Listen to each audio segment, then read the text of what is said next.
کیسے رہی وطن میں یہ دکھیا سے پوچھئے،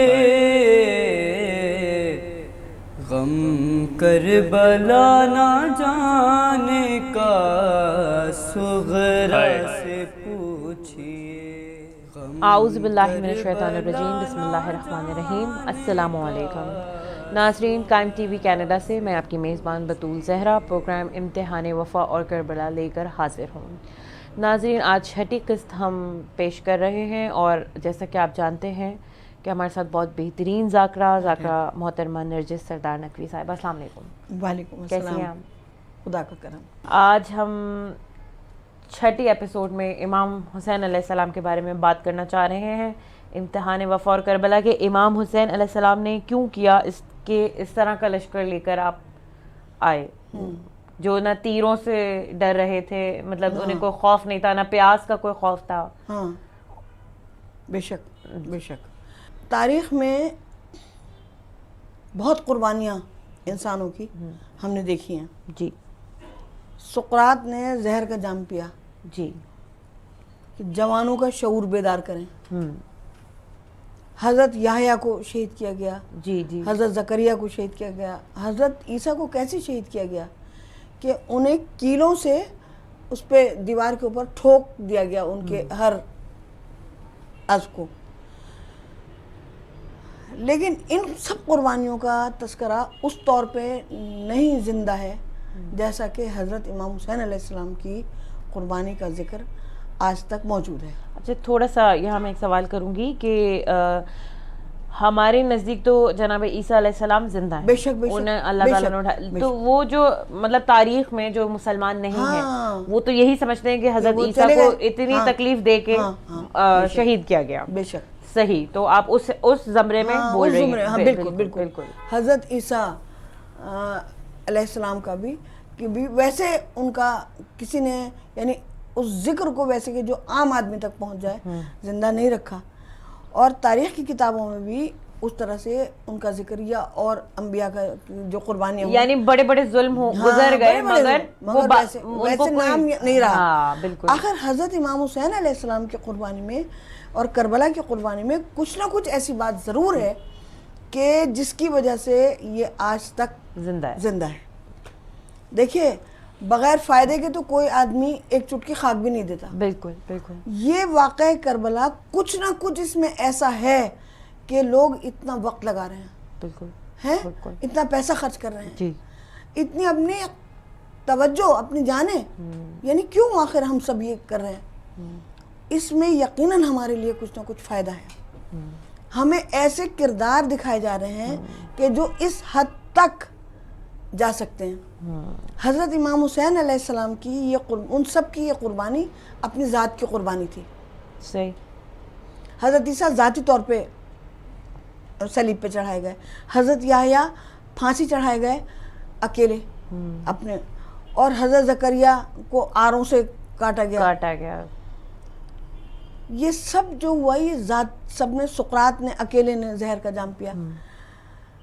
لیکن امام حسین علیہ السلام جو آئے تو امام کے ساتھ جو لشکر تھا اس میں چھوٹے چھوٹے بچے بھی تھے، عورتیں بھی تھیں، اور جو مرد آپ کے ساتھ تھے، جو اقربا تھے، جو اصحاب تھے، وہ سب کے سب اپنی جانوں کا نذرانہ ایسے پیش کر رہے تھے کہ جیسے ایسا لگتا تھا جیسے وہ پیچھے ہٹ ہی نہیں سکتے، وہ اپنی جان کو بچا ہی نہیں سکتے، حالانکہ ان کے لیے سب دروازے کھلے تھے۔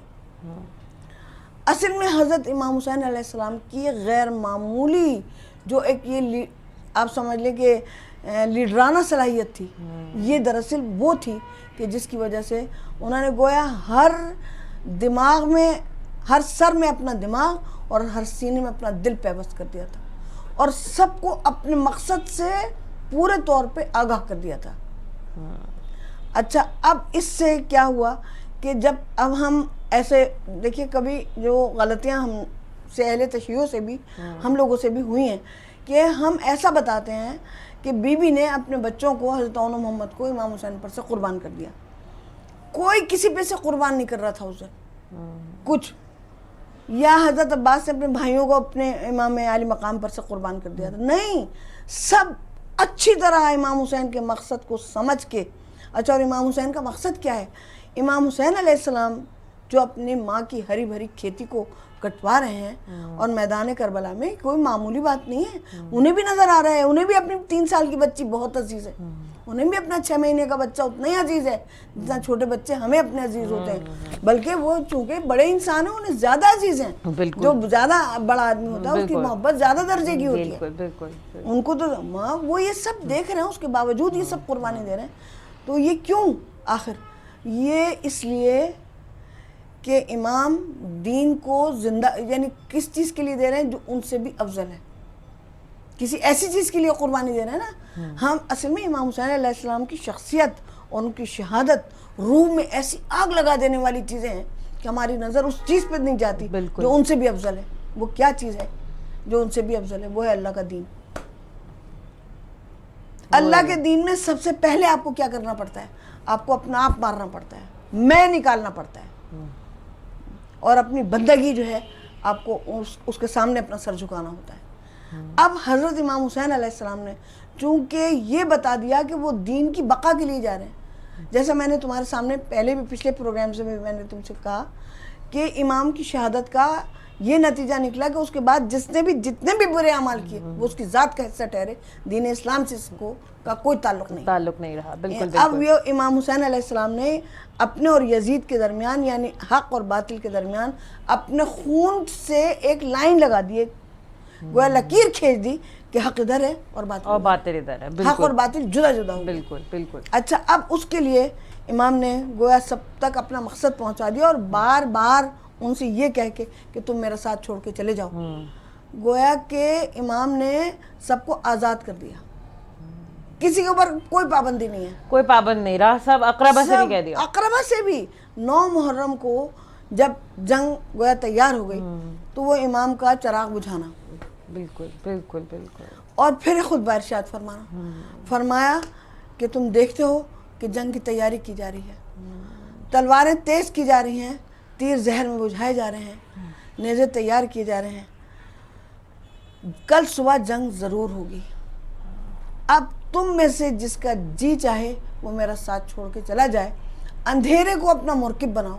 अगर तुम इस बात से शर्माते हो कि तुमने मेरी बैत की है और तुम उसको तोड़ दोगे, तो लो मैं ये चराग गुल किए देता हूँ ताकि तुम्हारी ये जो मुरव्वत है आँखों की, ये ख़त्म हो जाए। आपने चराग गुल कर दिया और ये रोशनी गोया क़यामत तक लौ दे गई। बिल्कुल। सदियों में वो जो इमाम ने ये सवाल किया ना वक्त आखिर, हल मिन नासिर यंसुरना, किसी ये वो यजीद से या शिमर से या उमर इब्न साद से थोड़ी था वो सवाल मुझसे था और तुमसे था। वो इस हर सदी के हर इंसान से ये सवाल था कि कौन है जो उनका साथ दे। वाह अफसोस कि हम तो इतना नहीं करते कि सच बोलना शुरू कर दें। हमने तो उनकी इतनी बात नहीं मानी कि हम कहते हैं हमारे रसूल दुनिया के सबसे सच्चे इंसान थे, लेकिन हम सच बोलना हमने अपनी ज़िंदगी का वतीरा नहीं बनाया। चुनाचे इमाम आली मकाम ने सबको अपना मकसद समझा दिया और सबको आज़ाद कर दिया कि तुम लोग और क्या फरमाया बल्कि तुम मेरे एक एक अजीज़ का भी हाथ पकड़ के ले जाओ, क्योंकि ये सिर्फ मेरी जान के लागू हैं, इन्हें तुमसे कोई मतलब नहीं। जब इमाम ने दोबारा चराग रोशन किया तो तुम क्या समझती हो कि लोग सब वहीं बैठे रह गए? मुझे अभी तक ये ख्याल था कि लोग वहीं बैठे रह गए, लेकिन जैसे जैसे मैं आगे तहक़ीक़ करती हूँ तो मुझे अब मालूम हुआ कि मैंने जो कुछ बहुत यानी ऐसी किताबें पढ़ी हैं कि नहीं, बहुत से लोग उठ के चले गए।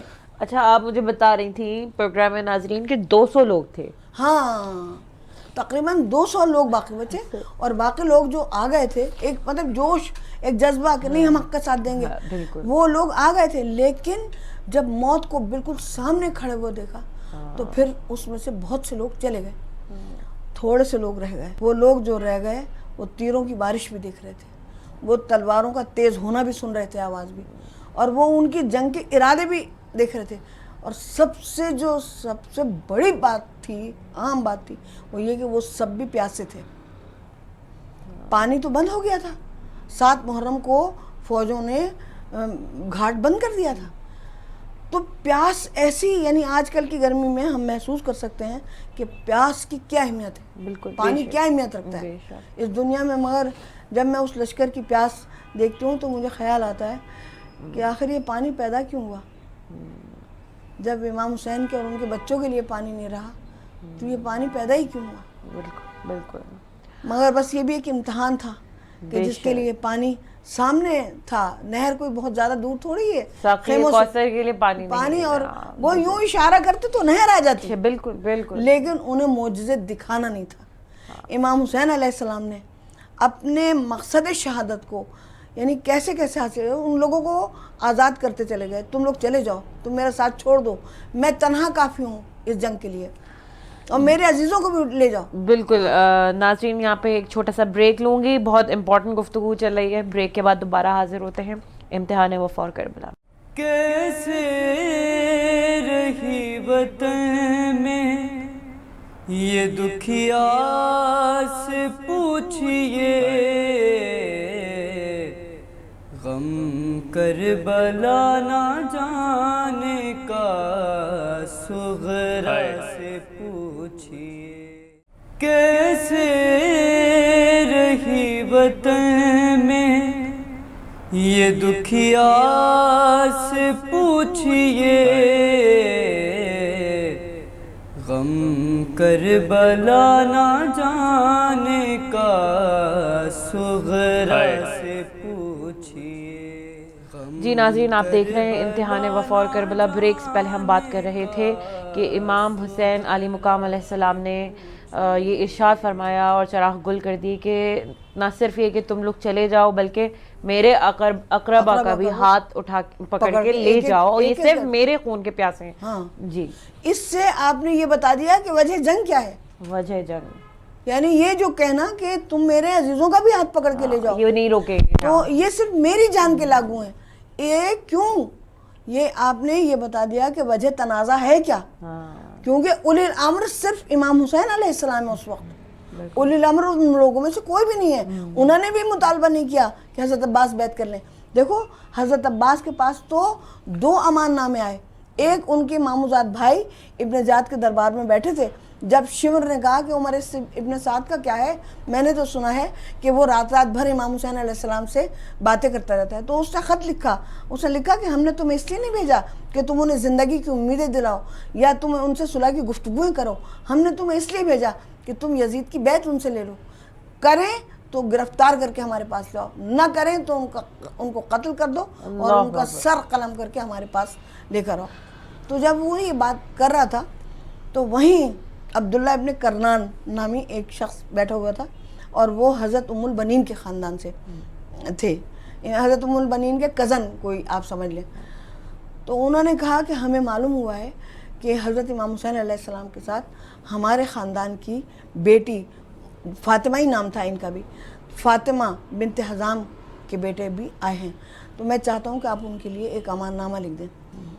تو عمر ابن زیاد کو کوئی تعرض نہیں ہوا. اس نے اسی وقت ایک امان نامہ کہا کہ ام البنین کے بیٹوں کے لیے امان ہے. اچھا، اب شمر جو تھا وہ بھی اسی علاقے کا رہنے والا تھا. اب بعض تاریخوں میں تو لکھا ہے کہ وہ بھی اس خاندان سے تھا جو خاندان حضرت ام البنین کا تھا، لیکن میرا دل اس کو ہرگز بھی قبول نہیں کرتا کہ شمر جیسا انسان جو ہے تو وہ بھی اس خاندان سے ہوگا کہ جس کے یعنی ان کے جو دادا تھے حضرت ام البنین کے، ان کا نام لوگ تلواروں پہ کندہ کرتے تھے، عامر ابن سوسہ. اور روم کی حکومت جو تھی تو جب کوئی بتاتا تھا کہ ہم ان کے خاندان سے ہیں تو اسے کرسی پیش کی جاتی تھی دربار میں. ان کی ایک ایسے حضرت عباس کے نانا کی ایک اتنی عزت تھی. ہاں، جاؤ حشم تھا ان کا ایک. تو وہ جب پہنچا شمر کربلا میں اور اس نے عمر ابن سعد سے کوئی وہ خط دیا کہ اس میں لکھا تھا کہ تم چاہو اگر تم امام حسین علیہ السلام کے خلاف جنگ نہیں کر سکتے تو رے کی حکومت کا پروانہ واپس کر دو اور یہ سپہ سالاری جو ہے یہ شمر کو دے دو. دنیا میں جان دینے والا عمر ابن سعد یہ کیسے کر سکتا تھا کہ سپہ سالاری چھوڑ دیتا. اس نے کہا اچھا، یہ 9 محرم کی شام ہے جب یہ پہنچا ہے، اب یہ فیصلہ مجھے ہی کرنا پڑے گا، یہ جنگ مجھے ہی کرنی پڑے گی. تو وہ جو उनके मामूजाद भाई ने भेजा था अमान नामा, वो एक शख्स वो आ गया है और उसने कहा कि कहाँ है उम्मुल बनीन के बेटे, कि ये अमान नामा उनके लिए मैं लेकर आया हूँ। तो हज़रत अब्बास और उनके तीनों भाई, अब्दुल्ला, जाफ़र और उस्मान, 3 भाई हज़रत अब्बास के, ये चारों भाई आए और उन्होंने कहा कि किसके लिए अमान है। तो शिवर आगे बढ़ा, उसने कहा मेरी तरफ से भी अमान है, मैं भी तुम्हारी माँ के कबीले का हूँ। तो आपने फरमाया कि खुदा लानत करे तुझ पे कि हमारे लिए अमान है और फ़र्जंदे रसूल के लिए अमान नहीं है, फ़र्जंदे फ़ातिमा के लिए अमान नहीं है। ये ज़िंदगी का परवाना होते हुए मौत को खुद चॉइस करना, हमेशा मौत खुद चॉइस करती है। मौत का तो इंतखाब होता है किसको ले जाए, लेकिन जो इंसान खुद मौत का इंतखाब करता है, परवरदिगार उसके हर ज़िंदगी के हर नशेब को फराज और हर फराज को पुरशौकत बना देता है। बिल्कुल बिल्कुल। चुनाचे इमाम हज़रत अब्बास, उनकी तो ज़िंदगी में कोई नशेब था ही नहीं, सब फराज ही फराज था और हर फराज पुरशौकत था। चुनाचे ये सब मुजाहिदीन जो इमाम हुसैन अलैहिस्सलाम के साथ मौजूद रहे, तो फिर उसके बाद ये मैंने कहीं पढ़ा नहीं, लेकिन एक बहुत इबादत गुजार इंसान, बहुत, और बेशक के कुछ साहिबान मार्फत होते हैं, उनसे भी कुछ मेरी मुलाकात, बिल्कुल। तो उन्होंने कहा कि उस वक्त हज़रत इमाम हुसैन अलैहिस्सलाम ने उनकी आंखों से वो पर्दा हटा दिया जो अब्द और माबूद के दरमियान हायल है। ये मुशाहिदे की मंजिल पे आ गए ये सब मुजाहिद जो इमाम हुसैन अलैहिस्सलाम के साथ बाकी रह गए। जो चले गए हम समझते हैं कि उन्होंने बहुत बुरा किया और उन्होंने बड़ी एक दर्जा खो दिया, लेकिन मुझे हैरत उन पे नहीं होती जाने वालों पे, मुझे ताज्जुब उन पे होता है जो रुक गए। जहाँ पानी तक नहीं था वहाँ रुक जाना, जहाँ अपने बेटों को कुर्बान करना था वहाँ रुक जाना, जहाँ तलवारें थी वहाँ रुक जाना, जहाँ यकीनी मौत थी वहाँ रुक जाना। ये कोई आसान बात नहीं थी, लेकिन वो जो रुक गए ताज्जुब उन पे होता है। बेशक कि उन सब ने अपनी जानें कुर्बान की